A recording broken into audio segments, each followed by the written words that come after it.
Terima kasih telah mengklik video ini. Saya ucapkan terima kasih untuk teman-teman yang sudah subscribe. Saya doakan semoga ilmu yang saya berikan menjadi berkah dan tentunya rezeki teman-teman semakin melimpah ya teman-teman. Hari ini kita akan fokus membahas tentang penyepraian untuk usia 4 HST dan 8 HST kawan-kawan.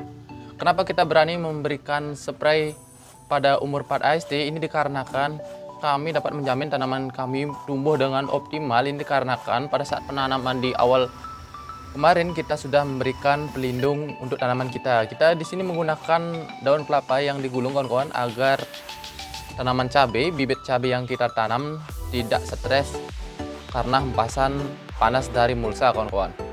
Tentunya penyepraian di 4 HST ini bertujuan untuk agar tanaman kita lebih cepat dalam proses adaptasi. Tentunya kita memberikan nutrisi agar tanaman cabai lebih cepat untuk beradaptasi dengan lingkungannya. Tentunya kita juga di sini berupaya untuk mengendalikan hama kutu-kutuan sejak awal kawan-kawan agar terhindar dari yang namanya keriting daun.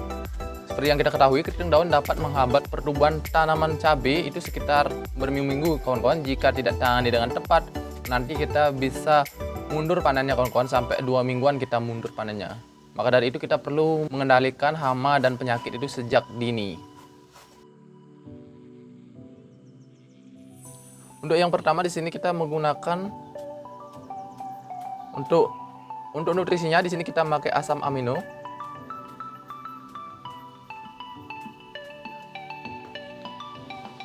Kemudian yang kedua di sini ada biowasil. Asam amino sangat penting pada awal fase tanaman sedang beradaptasi dengan lingkungannya.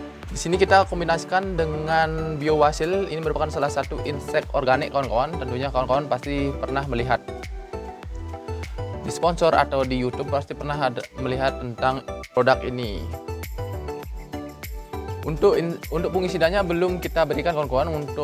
Untuk fase vegetatifnya di sini kita memberikan fungisida hanya 2 minggu sekali kawan-kawan. Sedikit pertimbangan berdasarkan pengalaman.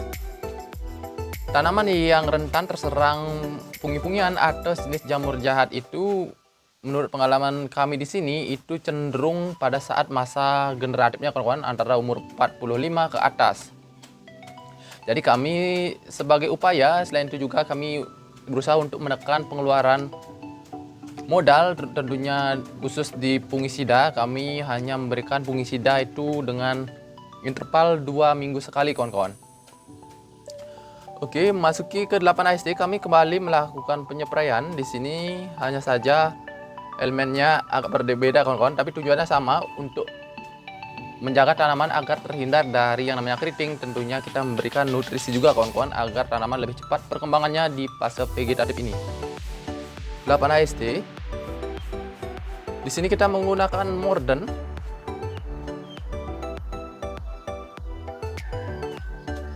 Kemudian kita kombinasikan dengan Abamectin.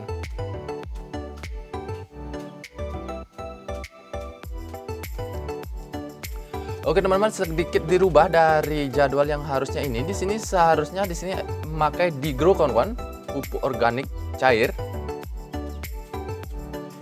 Ini dikarenakan pupuknya belum datang, sehingga saya menggantinya untuk sementara waktu menggunakan Morden kawan-kawan. Ini Digro lumayan bagus untuk pertumbuhan awal, khususnya Digro hijau kawan-kawan, karena dulu waktu full organik kami juga menggunakan pupuk ini sebagai nutrisi atasnya. Oke, setelah elemen yang kita gunakan, kemudian untuk dosisnya di sini asam amino. Kalau dosis yang paling sering saya gunakan yaitu ini sekitar 1 ml kawan-kawan untuk tanaman yang masih kecil. Jika sudah lumayan besar, kita bisa pakai 2 ml per liter air. Untuk biohasilnya di sini rekomendasi dari produknya memakai 4-5 tutup per 18 liter kawan-kawan. Di sini berarti 4-5 tutup per 18 liter. Jangkauan hamanya itu juga lumayan banyak kawan-kawan, juga bisa untuk semut, kemudian kutu-kutuan, ulat, dan belalang itu bisa digunakan untuk biowasil ini kawan-kawan. Tapi jika organik, memang organik pabrikan itu memang agak mahal ya kawan-kawan, tapi kualitasnya lebih bagus dari segi keamanan tentunya juga dari segi kesehatan lebih bagus dia kawan-kawan. Oke, untuk 8 AST di sini kan seharusnya di jadwal kita seharusnya menggunakan Digro. Kita untuk sementara pakai Morden kawan-kawan. Morden untuk dosisnya berapa yang ideal? Untuk tanaman masih kecil kita pakai satu tutup biasanya per tangki atau kawan-kawan jika tanaman sudah besar kawan-kawan bisa memakai 2 tutup kawan. Ini berarti 1 sampai 2 tutup. 2 tutup botol kemasan.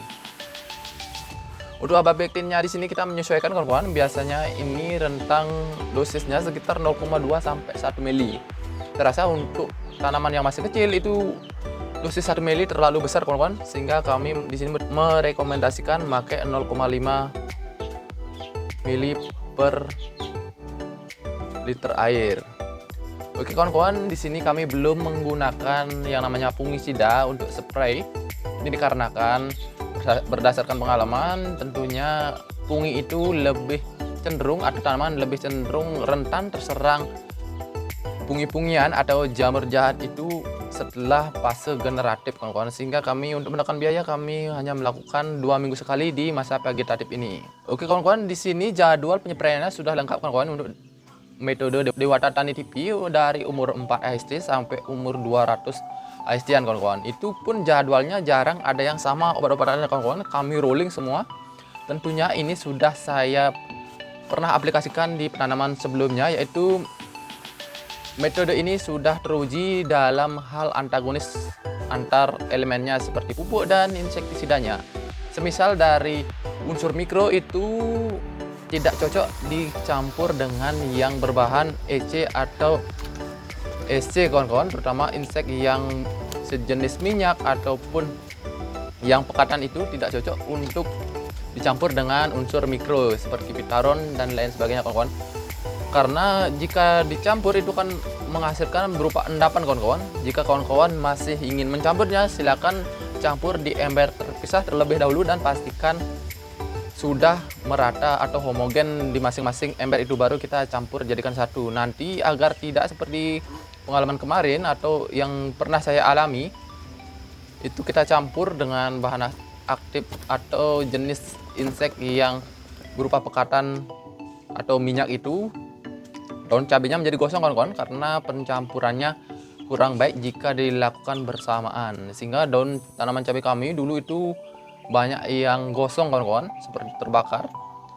Setelah saya telusuri, lumayan lama kita telusuri, akhirnya ketemu kawan-kawan, ternyata pupuk mikro itu tidak bisa, bukannya tidak bisa tapi kurang tepat dicampur dengan insek atau fungi yang bersifat pekatan atau minyak itu kawan-kawan. Oke, sekian dulu video kali ini kawan-kawan. Untuk teman-teman yang baru mampir, jangan lupa tinggalkan jejak dengan cara subscribe channel ini agar teman-teman mendapat notifikasi ketika kita mengupdate perkembangan tanaman cabai rawit kaliber kami. Tentunya kita akan terus pantau perkembangan tanaman cabai rawit ini sampai panen nanti kawan-kawan. Karena target kami di sini 20 sampai 40 juta per 1000 tanaman. Tentunya hal itu tidak bisa terrealisasi tanpa panduan dan metode yang baik dan tepat kawan-kawan. Oke, semoga saja kita bisa mendapatkan hasil seperti yang kita impikan di sini ya di Dewata Tani TV. Untuk teman-teman jangan lupa subscribe dan sampai ketemu di video kami selanjutnya.